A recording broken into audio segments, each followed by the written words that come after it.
voit la princesse Farah qui est prête à rentrer dans le monde imaginaire, on va dire. Elle va ouvrir la porte et rencontrer le peuple des masques. J'étudie à l'école des Beaux-Arts avec Marie. On s'est rencontrés là-bas avant de démarrer le projet. Il y a tout un groupe d'enfants qui ont travaillé sur une seule illustration pendant une semaine. Donc, on a par exemple, on leur a appris de faire des aplats de couleurs ou des dégradés avec de la peinture. Et à la fin de la semaine, on a tout assemblé, tout ce qu'on a fait pendant une semaine. On a découpé des feuilles, on a dessiné des personnages et on a tout mis sur une seule feuille, donc un grand format, et ça faisait l'illustration à la fin. Et le but, c'était en fait de créer une histoire avec plusieurs groupes d'enfants. On a fait les premiers dessins à Brest avec le groupe de CM1 et CM2 de l'école de Notre-Dame-des-Carmes.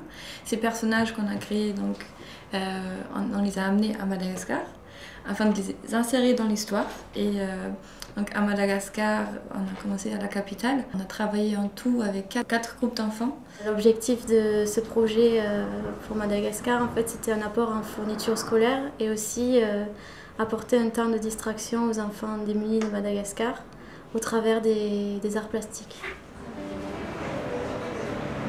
Donc, je trouve ça très, très beau, très abouti. On a amené de la peinture, on a amené des feutres, des crayons de couleur, ce qu'on utilise ici. Et des fois, c'était la première fois qu'ils touchaient un feutre, qu'ils touchaient un pinceau.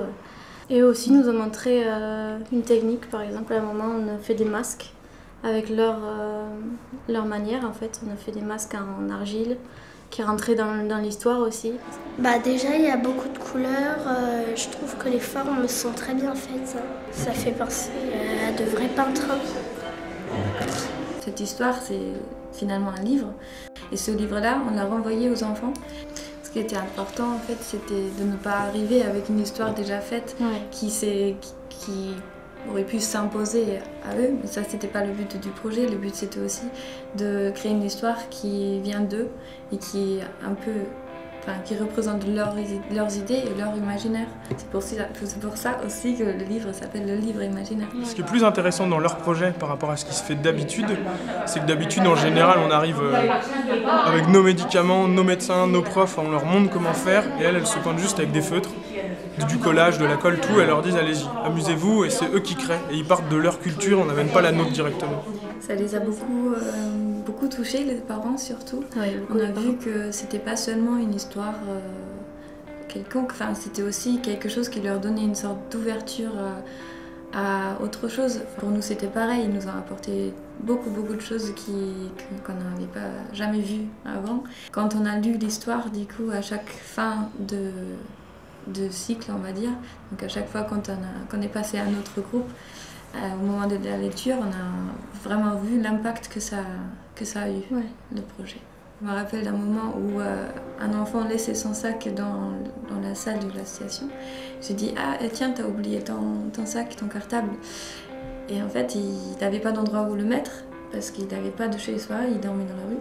Et ça, c'est des moments où on s'est vraiment rendu compte de leur vie et de leur quotidien et de ce qu'on apporte nous. On s'intéresse plus aux choses politiques, un petit peu à ce qui se passe ici et ailleurs. Et puis ça a permis de nous épanouir au travers d'une autre culture, d'un échange. Et ça nous a permis aussi au niveau administratif d'être un peu plus... de savoir comment ça fonctionne, de monter un projet comme ça. Quelle énergie ça prend aussi, mais de travailler ensemble. Si on a envie de faire quelque chose, on y arrive. Il faut juste y mettre un peu plus d'énergie. Donc on a mis 8 mois pour monter tout ce projet-là. C'était pas seulement les idées qu'il fallait mettre en place, mais aussi le financement. Il fallait beaucoup faire attention aux démarches qu'il fallait faire, à quel moment il fallait rendre quel dossier. Et des dossiers, il fallait les adapter à chaque fois à l'institution où il fallait les rendre. Ça a beaucoup permis de vraiment structurer le projet du début à la fin, de réfléchir à ce qu'on veut faire réellement avec les enfants, qu'est-ce que ça apporte.